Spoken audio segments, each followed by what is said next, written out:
Please ನನ್ನ ಚಾನಲ್ನ subscribe ಮಾಡಿ. ಇವತ್ತು ಶಾಪಿಂಗ್ ಬಂದಿದ್ದೀವಿ. ನಾವಿವತ್ತು ಶಾಪಿಂಗ್ ಬಂದಿರೋದು ಮಾರ್ಷಲ್ಸ್ ಅಂತ. ಇಲ್ಲಿ ಕ್ಲಿಯರೆನ್ಸ್ ಸೇಲ್ ನಡೀತಾ ಇತ್ತು. ಸೊ ಏನಾದರೂ ಹೊಸ ಹೊಸ ಕಲೆಕ್ಷನ್ಸ್ ಇರ್ಬೋದು, ಕ್ಲಿಯರೆನ್ಸ್ ಸೇಲಲ್ಲಿ ಏನೇನು ಸಿಗ್ಬೋದು ಅಂತ ನೋಡೋಕ್ಕೋಸ್ಕರ ಬಂದಿದ್ವಿ ಶಾಪಿಂಗ್. ಇಲ್ಲಿ ಡ್ರೆಸ್ಸಸ್ ಎಲ್ಲ ನೋಡ್ತಾ ಇದ್ದೆ, ಏನಾದರೂ ಚೆನ್ನಾಗಿರೋದಿದೆಯಾ ಕ್ಲಿಯರೆನ್ಸಲ್ಲಿ ಅಂತ. ಆ್ಯಂಡ್ ಪುಟ್ಟನ ಶರತ್ತು ನೋಡ್ಕೋತಾ ಇದ್ದರು. ಅವನಿಗೆ ಕ್ಯಾಪ್ ಹಾಕ್ಸಿ ಎಲ್ಲ ನೋಡ್ತಾ ಇದ್ರು ಹೇಗೆ ಕಾಣಿಸ್ತಾನೆ ಅಂತ ಹೇಳಿಬಿಟ್ಟು. ಅವನು ಅವನದೇ ಆಟ ಆಡ್ಕೊಂಡು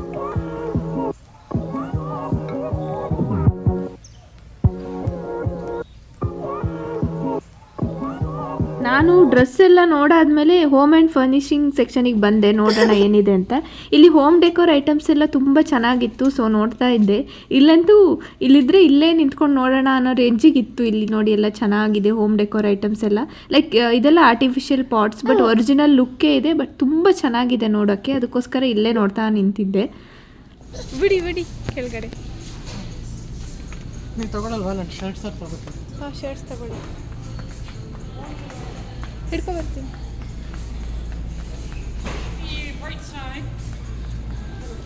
ಏ Pranav, Pranav, where are you going?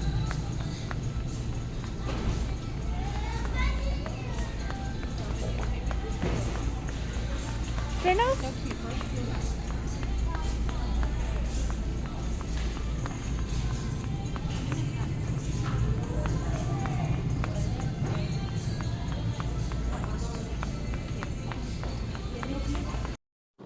ಆಮೇಲೆ ಅಲ್ಲಿಂದ ನಾವು ಇಲ್ಲಿ ವೆಗ್ಮೆನ್ಸಿಗೆ ಬಂದಿದ್ದೀವಿ. ಇಲ್ಲಿ ಸ್ವಲ್ಪ ಫ್ರೂಟ್ಸು, ವೆಜಿಟೇಬಲ್ಸು ಮತ್ತು ಶರತ್ ಸ್ವಲ್ಪ ಫಿಶ್ ನೋಡಬೇಕು, ಇಲ್ಲಿ ಫ್ರೆಶ್ ಫಿಶ್ ಎಲ್ಲ ಸಿಗುತ್ತೆ ಅಂತ ಯಾರೋ ಹೇಳಿದರು.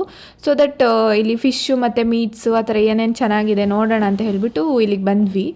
ಇಲ್ಲಿ ತುಂಬ ಚೆನ್ನಾಗಿತ್ತು. ಶಾಪ್ ಒಳಗಡೆ ಬಂದ ತಕ್ಷಣ ಲೈಕ್ ಫ್ರೂಟ್ಸು ಮತ್ತು ಫ್ಲವರ್ಸ್ ಎಲ್ಲ ಫುಲ್ ಫ್ರೆಶ್ಶಾಗಿ ಕಾಣಿಸ್ತಾ ಇತ್ತು. ಎಲ್ಲ ಕೂಡ ತುಂಬ ಎಕ್ಸಾಟಿಕ್ ಫ್ರೂಟ್ಸ್ ಎಲ್ಲ ತುಂಬ ಇತ್ತು. ಇಲ್ಲಿ ಚೆರೀಸ್ ನೋಡಿ, ರೆಡ್ ಚೆರೀಸ್ ನೋಡಿದ ತಕ್ಷಣ ಇದನ್ನು ತಗೋಬೇಕು ಅಂತ ಅನ್ನಿಸ್ತು. ಸೊ ತಗೊಳ್ಳೋಣ ಅಂತ ನೋಡ್ತಾ ಇದ್ದೀವಿ. ಮತ್ತು ಇಲ್ಲಿ ಗ್ರೇಪ್ಸು, ಇಲ್ಲಿ ಇದು ಎಲ್ಲ ಫ್ರೀಸ್ ಮಾಡೋ ಐಟಮ್ಸ್ನೆಲ್ಲ ಸಖತ್ ಚೆನ್ನಾಗಿಟ್ಟಿದ್ರು. ಅಲ್ಲೊಂಥರ ಇದು, ಅದಕ್ಕೋಸ್ಕರ ಇಲ್ಲಿ ತೋರಿಸ್ತಾ ಇದ್ದೀನಿ. ಇಲ್ಲೊಂಥರ ವಾಟರ್ ಬರೋ ಥರ ಎಲ್ಲ ಇದೆ. ಆ್ಯಂಡ್ ತುಂಬ ಎಕ್ಸಾಟಿಕ್ ಫ್ರೂಟ್ಸ್ ಇತ್ತು, ಲೈಕ್ ಮ್ಯಾಂಗೋಸ್. ಇದೇನು ಫ್ರೂಟ್ ಅಂತ ಗೊತ್ತಾಗಲಿಲ್ಲ. ಟ್ರೈ ಮಾಡೋಣ ಅಂದ್ಕೊಂಡೆ, ಆಮೇಲೆ ಬೇಡ ಅನ್ನಿಸ್ತು. ಸೊ ತಗೊಳ್ಳಿಲ್ಲ. ಇದೊಂಥರ ಡಿಫ್ರೆಂಟಾಗಿತ್ತು ಈ ಫ್ರೂಟು. ಮತ್ತು ಇನ್ನೆಲ್ಲ ಆಲ್ಮೋಸ್ಟ್ ನೋಡಿರೋ ಫ್ರೂಟ್ಸೇ, ಬಟ್ ಸ್ವಲ್ಪ ಫ್ರೂಟ್ಸ್ ಎಲ್ಲ ಡಿಫ್ರೆಂಟ್, ನಾನು ಟ್ರೈ ಕೂಡ ಮಾಡಿಲ್ಲ, ಆ ಥರ ಇತ್ತು. ಮತ್ತು ಲೈವ್ ಲಾಬ್ಸ್ಟರ್ ಇತ್ತು ಇಲ್ಲಿ. ಇನ್ನು ಮನೆಗೆ ಬಂದುಬಿಟ್ಟು ಆಫ್ಟರ್ನೂನ್ ಕುಕ್ಕಿಂಗ್ ಸ್ಟಾರ್ಟ್ ಮಾಡ್ತಾ ಇದ್ದೀವಿ.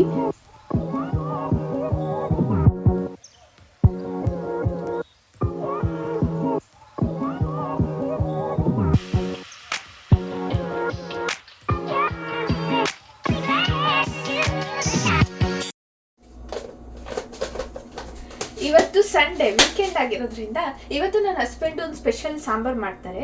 ಅದು ವೆಜ್ ಸಾಂಬಾರೇ. ಆ್ಯಂಡ್ ಅದ್ರ ರೆಸಿಪಿನ ನಾನು ಇವತ್ತು ಶೇರ್ ಮಾಡ್ತೀನಿ. ಇದಕ್ಕೆ ಬೇಕಾಗಿರೋದು ಏನೇನು ಬೇಕು ಇದನ್ನು ಮಾಡೋಕ್ಕೆ ಅಂತ ಹೇಳಿದ್ರೆ, ಬೀನ್ಸ್ ಬೇಕು, ಬೀನ್ಸು ಮತ್ತು ಟೊಮೆಟೊ ಇದೆಲ್ಲ ಕಟ್ ಮಾಡಿ ಇಟ್ಕೊಂಡಿದ್ದೀನಿ, ಆನಿಯನ್ನು ಮತ್ತು ಕೊರಿಯಂಡರ್ ಲೀವ್ಸ್. ಟೊಮೆಟೊ ಸ್ವಲ್ಪ ಜಾಸ್ತಿ ಹಾಕಿದರೆ ಒಳ್ಳೇದಂತೆ, ತುಂಬ ಟೇಸ್ಟ್ ಇರುತ್ತಂತೆ. ಮತ್ತು ಬೇಳೆ ಸ್ವಲ್ಪ ಜಾಸ್ತಿನೇ ತೊಗೋಬೇಕು. ಇದು this is somewhat like dal only, ದಾಲ್ ಥರನೇ ಇರುತ್ತೆ, ಬಟ್ ಬೀನ್ಸ್ ಎಲ್ಲ ಆ್ಯಡ್ ಮಾಡ್ತೀವಿ. ಬಟ್ ಸಾಂಬಾರು ಅದು ಸೂಪರಾಗಿರುತ್ತೆ, ನೀವು ಕೂಡ ಟ್ರೈ ಮಾಡ್ಬೋದು. ಇದ್ರ ರೆಸಿಪಿನ ನಾನು ಶೇರ್ ಮಾಡ್ತಾ ಹೋಗ್ತೀನಿ. ಇವಾಗ ಬೇಳೆ ಎಲ್ಲ ತೊಳಿಬೇಕಾ? ಬೇಳೆ ಎಲ್ಲ ವಾಶ್ ಮಾಡ್ಕೊಂಡಾದ್ಮೇಲೆ ಒಂದು ಕುಕ್ಕರಲ್ಲಿ ಬೇಳೆಗೆ ಆನಿಯನ್ನು, ಟೊಮ್ಯಾಟೊ ಮತ್ತು ಬೀನ್ಸ್ ಹಾಕಬೇಕು. ಮತ್ತು ಅದ್ರ ಜೊತೆಗೇ ಸಾಲ್ಟ್ ಮತ್ತು ಟರ್ಮರಿಕ್ ಹಾಕಬೇಕು. ಆಮೇಲೆ ಸ್ವಲ್ಪ ಆಯಿಲ್ ಮತ್ತು ಎಷ್ಟು ಬೇಕೋ ಅಷ್ಟು ವಾಟರ್ ಹಾಕಿಬಿಟ್ಟು ಈ ಕುಕ್ಕರ್ನ ಕ್ಲೋಸ್ ಮಾಡಿ, ಆಮೇಲೆ ಒಂದು 3 ವಿಷಲ್ ಆದರೂ ಆಡಿಸ್ಬೇಕು. ಲೈಕ್ ಬೇಳೆ ಎಲ್ಲ ಬೇಯಬೇಕಲ್ಲ, ಎಷ್ಟು ಬೇಕಾದರೂ 3 or 4 ಬೇಳೆ ಬೇಯೋಕ್ಕೆ ಎಷ್ಟು ಬೇಕೋ ಅಷ್ಟು ವಿಷಲ್ಲು. ಈ ಬೇಳೆ ಎಲ್ಲ ಬೆಂದಾಗಿದೆ. ಇವಾಗ ಬೇಳೆ ಎಲ್ಲ ಬೆಂದಿದೆ, ವಿಷಲ್ ಕೂಡ ಹೋಯಿತು. ಇವಾಗ ಅದನ್ನು ಚೆನ್ನಾಗಿ ಸ್ಮ್ಯಾಶ್ ಮಾಡಬೇಕು. ಮತ್ತು ಅದಕ್ಕೆ ಸ್ವಲ್ಪ ಚಿಲ್ಲಿ ಪೌಡರ್ ಮತ್ತು ಕೊರಿಯಂಡರ್ ಪೌಡರ್ ಹಾಕಬೇಕು. ಚಿಲ್ಲಿ ಪೌಡರ್ ಮತ್ತು ಕೊರಿಯಂಡರ್ ಹಾಕಿ ಚೆನ್ನಾಗಿ ಮಿಕ್ಸ್ ಮಾಡಬೇಕು. ಅದು ಆದಮೇಲೆ ಮತ್ತು ಇದನ್ನು ಸ್ವಲ್ಪ ಹಾಗೆ ಕುದಿಸ್ಕೋಬೇಕು. ಒಗ್ಗರಣೆ ಹಾಕೋಕ್ಕಿಂತ ಫಸ್ಟು ಒಂದು ಸಲ ಕುದಿಸ್ಕೋತಾರಂತೆ. ಸೊ ಕುದಿಸ್ತಾ ಇದ್ದಾರೆ ಅದನ್ನು. ಬೇಳೆ ಎಲ್ಲ ಬೆಂದು ಸ್ವಲ್ಪ ಗಟ್ಟಿಯಾಗಿರುತ್ತಲ್ಲ, ಸೊ ನಿಮಗೆ ವಾಟರ್ನ ಎಷ್ಟು ಬೇಕೋ ಅಷ್ಟು ನೋಡಿಕೊಂಡು ಆ್ಯಡ್ ಮಾಡಬೇಕು. ಮತ್ತು ಇವಾಗ ಎಲ್ಲ ಕುದಿಸಾದ್ಮೇಲೆ ಈಗ ಒಗ್ಗರಣೆಗೆ ಹಾಕಕ್ಕೆ ರೆಡಿ ಮಾಡ್ತಾ ಇದ್ದಾರೆ. ಫಸ್ಟು ಆಯಿಲ್ ಹಾಕ್ತಾ ಇದ್ದಾರೆ.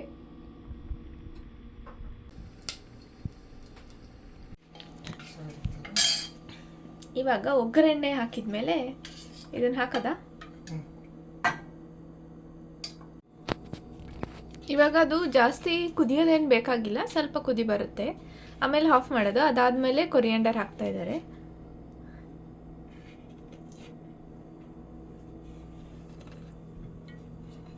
ನೋಡಿ, ಈ ಥರ ಕೊರಿಯಾಂಡರ್ ಹಾಕಿದರೆ ಸಾಂಬಾರ್ ರೆಡಿ.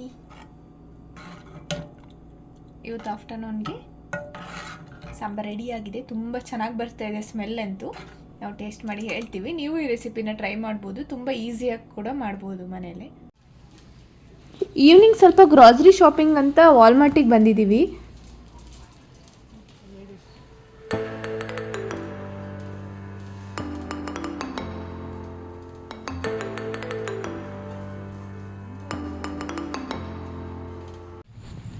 ಆಮೇಲೆ ಒಂದು ಆಫ್ಟರ್ 6 ನಾವು ಇಲ್ಲಿ ಪುಟ್ಟುನ ಸ್ವಲ್ಪ ಆಟ ಆಡೋಕ್ಕೆ ಕರ್ಕೊಬಂದಿದ್ವಿ. ಅಂದರೆ ಡೈಲಿ ಕರ್ಕೊಬರ್ತೀವಿ, ಮಳೆ ಇದ್ದರೆ ಮಾತ್ರ ಸ್ವಲ್ಪ ಕರ್ಕೊಬರಲ್ಲ.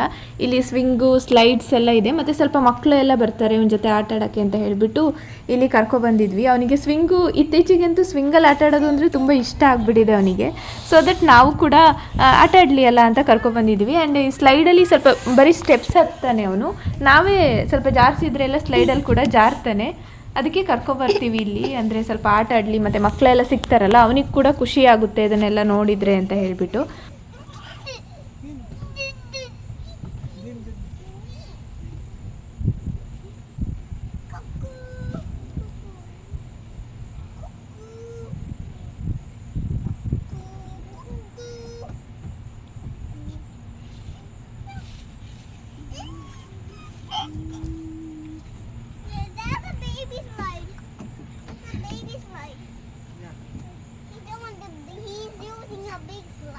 Yeah, that's not good. He will not slide.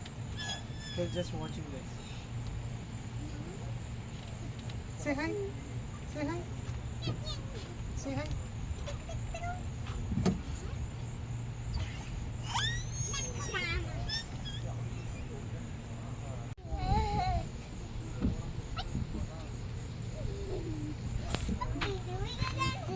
Yeah, he's just watching it.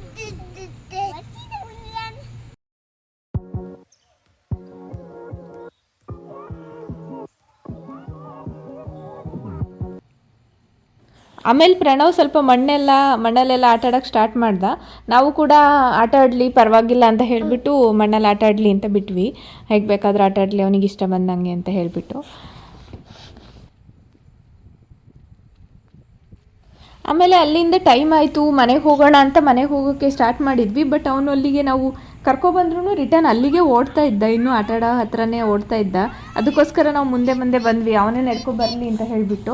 ಅವನಾದರೆ ಬಂದುಬಿಟ್ಟು ಮತ್ತೆ ರಿಟರ್ನ್ ಹೋಗ್ತಾ ಇದ್ದ, ಅದನ್ನೇ ನೋಡ್ತಾ ಇದ್ವಿ.